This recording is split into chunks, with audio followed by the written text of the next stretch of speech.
Munch's The Scream, Van Gogh's poppy flowers, even the Mona Lisa herself.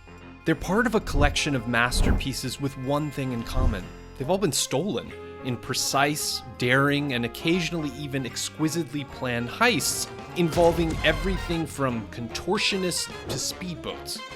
We don't approve of what they do, but there is a certain art to being an art thief. You are amazing. Here's a sketch of 7 of the most artful art thefts in history to get you inspired for the many heists of Red Notice.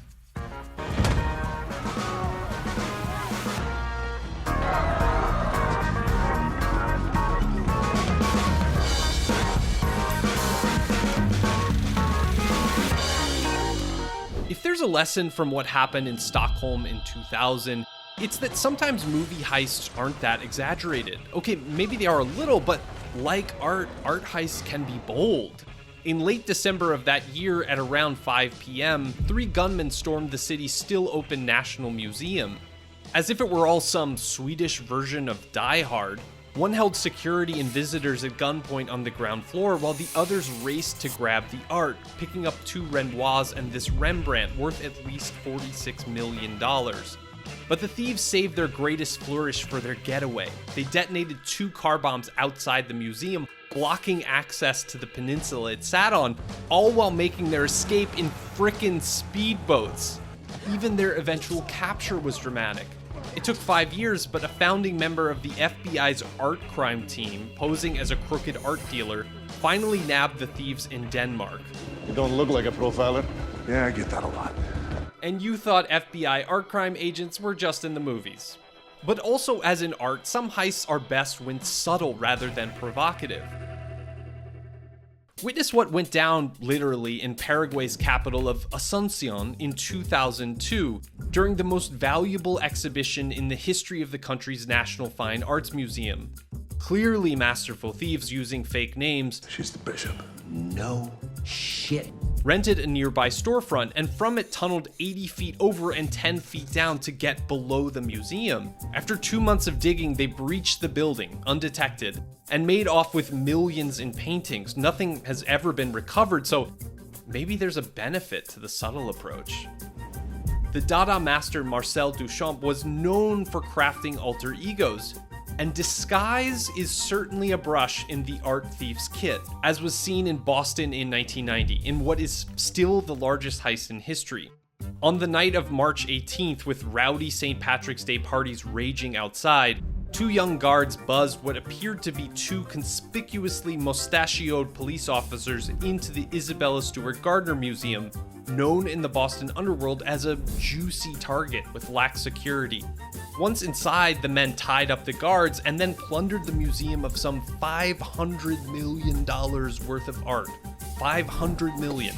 Despite intense police and media scrutiny, the frames remain empty. The thieves have never been caught, making those some damn good disguises. But just like great art can come from overlooked people, like the much-mocked customs officer Henri Rousseau, sometimes being ordinary is the best disguise. That seemed to be the case in Paris in August of 1911, when a man emerged from a closet in the Louvre where he'd been hiding that night and strolled out into the Paris morning with the Mona Lisa under a white smock, the customary uniform for maintenance workers. It's hard to imagine now, but the world's most famous painting was actually pretty ordinary then, so no one noticed it was missing for 26 whole hours. But then it turned into a national manhunt, a matter of French pride that seemed to implicate everybody. Conspiracies ran wild that American tycoons had financed the operation to build their personal collections, and suspicion even briefly fell on poor Pablo Picasso, who had a few minor stolen works in his possession. But the police interviewed and dismissed lowly Vincenzo Peruggia, an Italian handyman who had installed glass in the Louvre and who, in fact, had the Mona Lisa stashed in his boarding house in a trunk with a false bottom. After 2 years, Peruggia got caught trying to sell the painting to an Italian art dealer, although he claimed he was just trying to repatriate it to Italy. The thief served just 6 months in prison and was largely forgotten, but the Mona Lisa went on to achieve a timeless fame. Even after executing his artful heist, Perugia's problem was figuring out what to do with his masterpiece going forward. You know what, Booth? Maybe I don't know you, but I've been building a profile on you ever since you stole William Strang's Lady with the Red Hat from the Tate back in 2014. You can't prove that was me.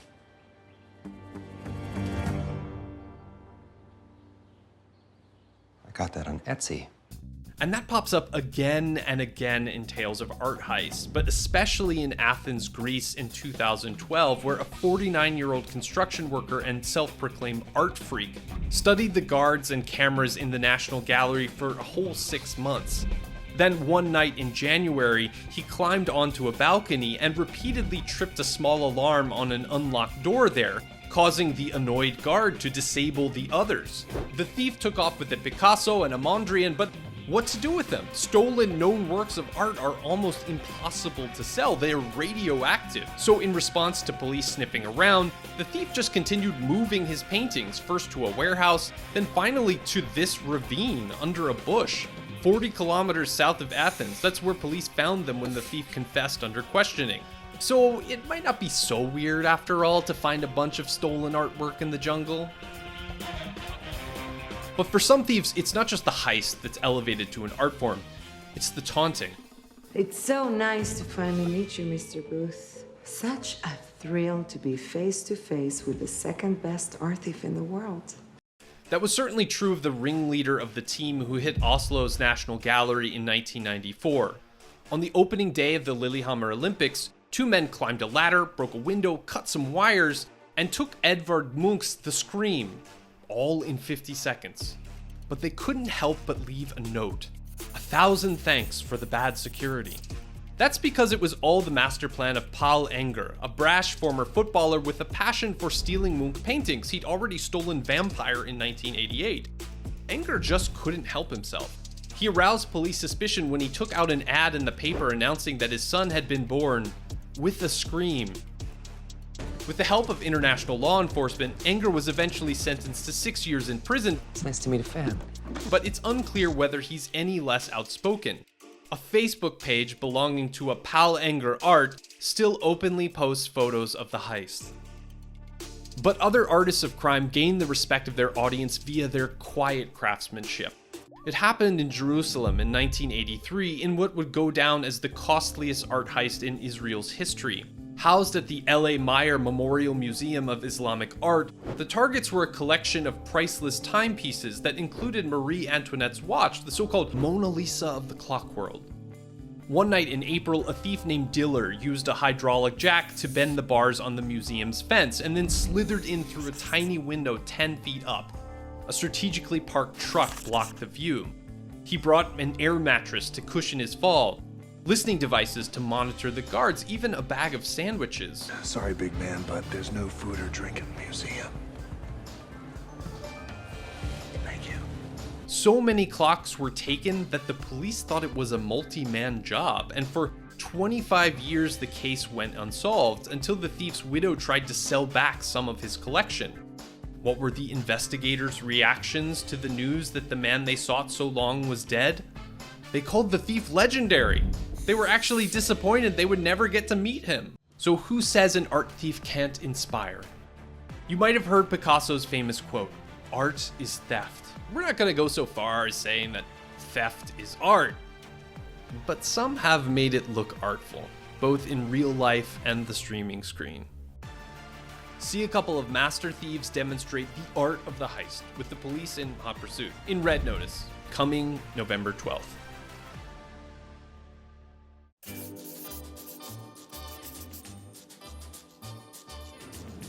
Of course, not all thieves can be so artful. In Oslo in 2004 at the Munch Museum, crowds watched as 2 clumsy culprits ran straight into the building's plate glass doors. But hey, they still managed to dust themselves off and nab a different version of the Scream, so who needs grace anyway?